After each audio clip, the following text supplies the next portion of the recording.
0.1. Do we create or discover knowledge and ideas?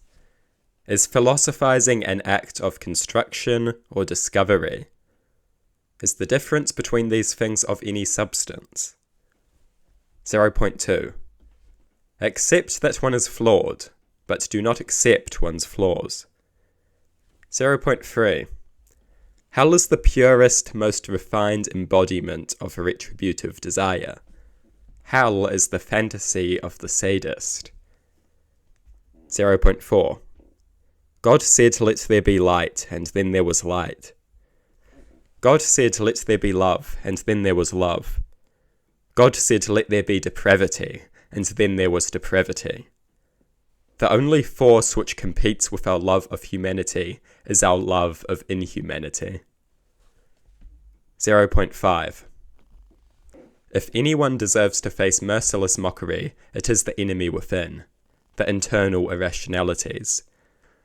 The forces that unite the two most important factors which make a target ripe for mockery: utter idiocy and the capacity to do great harm if taken seriously. 0.6.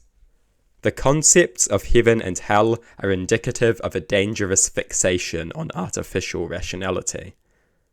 Many are not interested in the real rationality of an act. Instead, they fixate on the possibility of imposing some kind of artificial rationality through which a baseless preference can be rendered irrational and immoral at once. 0.7. Few moral systems are as utterly cancerous as the caricature of a moral system that is divine command theory. A system incapable of overcoming the moral stalemate. A system which makes a mockery of the very idea of distinguishing between good and evil. A system which engages in a wholehearted rejection of irrational morality. 0.8. Philosophizing is very often treated as an exercise of power, an action through which one reinvents the reality through endless concepts and ideas. An action through which one seeks to dominate reality through thought. An action through which one brings reality to heel by exercising all the wishful thinking and desperate irrationality that the mind can muster. 0.9. A sizable portion of philosophy is people discovering what they want to discover. Move the focus from philosophy broadly to moral philosophy, and the portion moves from sizable to horrifically immense. Some succeed at discovering what they want to discover, others fail immensely. 1. If being moral is not in one's self-interest, why should one be moral? Moral systems get a choice. They can either crumble in the face of this question, or reject the premise on which it is founded. Reject the idea that the moral choice ever contradicts self-interest. And so ethical egoism is born. 1.1. A great blunder plagues moral philosophy.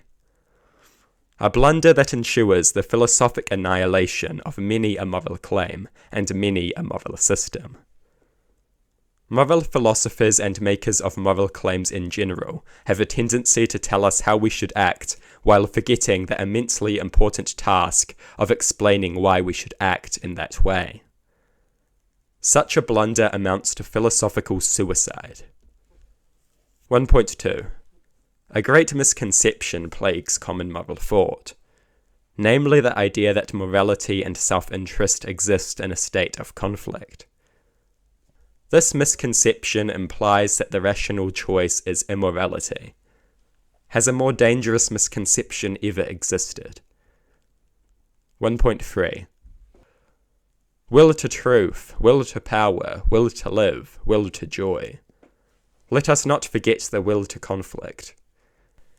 Humanity's apparently insatiable thirst for conflict of some description or another. 1.4. There is a reason that the common law is based on precedent. We are precedent-based creatures. Every action establishes a precedent. that reality has broad societal significance that reaches out far beyond the legal system. 1.5. So much of moral philosophy is simply working back from conclusions. But it doesn't have to be. 1.6. Many reject ethical egoism. In doing so, they have rejected the ability to explain why anyone should adhere to their moral claims. In rejecting ethical egoism, they have rendered their moral system a joke, a caricature of what a moral system should be. 1.7.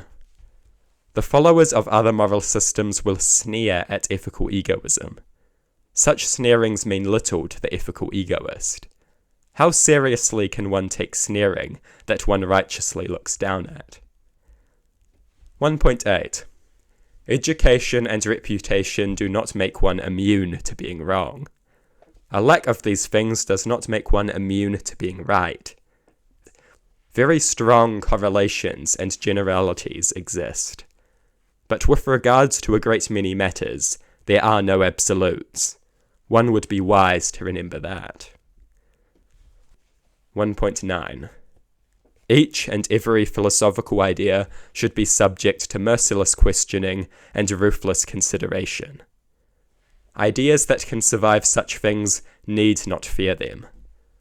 The ideas that fear such things are displaying the intellectual insecurity of an irrationality that knows it will soon face the gallows.